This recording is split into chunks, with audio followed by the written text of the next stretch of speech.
လောကကြီးကတစ်ခါတလေကြာရင်အယမ်းမြန်ဆန်လွန်ပြီး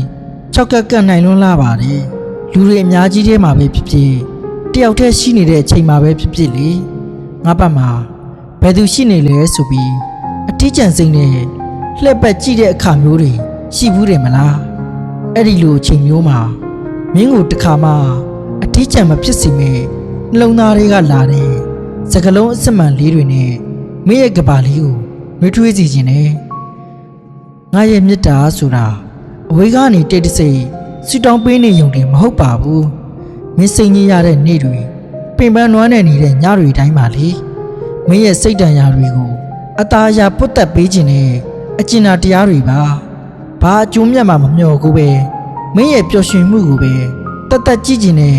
အတ္တကင်းတဲ့စိတ်တစ်ခုပေါ့လောကကြီးကမင်းပေါ်ဘလောက်ပဲရက်ဆက်ပါစေငါရဲ့မေတ္တာတွေကတော့မင်းအတွက်အမြဲတမ်းနူးညံ့ပျော်ပြောင်းနေမှာပါအချိန်တွေဘလောက်ပဲပြောင်းလဲသွားပါစေဘယ်လိုလူတွေပဲမင်းနာကထွက်ခွာသွားပါစေငါရဲ့တည်မြဲခြင်းတွေကမင်းတယောက်တည်းအတွက်ပဲဖြစ်နေပါလိမ့်မယ်တစ္ဆာဆိုတာစကလုံးတက်တက်မဟုတ်ပဲလေလောက်ရနဲ့တက်တည်ပြရမယ့်အရာမျိုးမင်းယုံကြည်မှုတွေပျက်စီးပြီးစိတ်ပြတ်နေတဲ့အချိန်မျိုးမှာတော့ငါ့ကိုတော့ယုံကြည်လို့ရတယ်ဆိုတဲ့ခိုင်မာတဲ့ကြောတောင်းနောက်ခံတစ်ခုအဖြစ်ငါရက်တီပေးနေမှာပါမင်းရဲ့စိတ်ချရတဲ့နားကိုရအရေးတစ်ခုပေါ့ပြီးတော့အမြဲမင်းအနားမှာရှိနေမယ်ဒါကငါပေးတဲ့အလေးနက်ဆုံးဂရုတစ်ခုပါမင်းအောင်မြင်ပြီးပျော်ရွှင်နေတဲ့အချိန်တွေမှာလက်ခုပ်တီးပေးဖို့တွေမဟုတ်ပါဘူးမင်းအစင်မပြေဖြစ်ပြီးလဲကျနေတဲ့အချိန်အားလုံးကကြောခိုင်းသွားတဲ့အမောင်ဆုံးအချိန်မျိုးတွေမှာလဲမင်းလက်ကိုလေ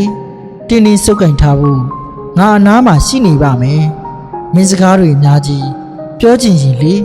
နားထောင်ပေးမဲ့သူဖြစ်တိတ်ဆိတ်နေချင်ရင်လေအနောက်ရှက်မပေးပဲဘေးကားနေရိတ်လို့စောင့်ရှောက်ပေးမဲ့သူအဖြစ်ပေါ့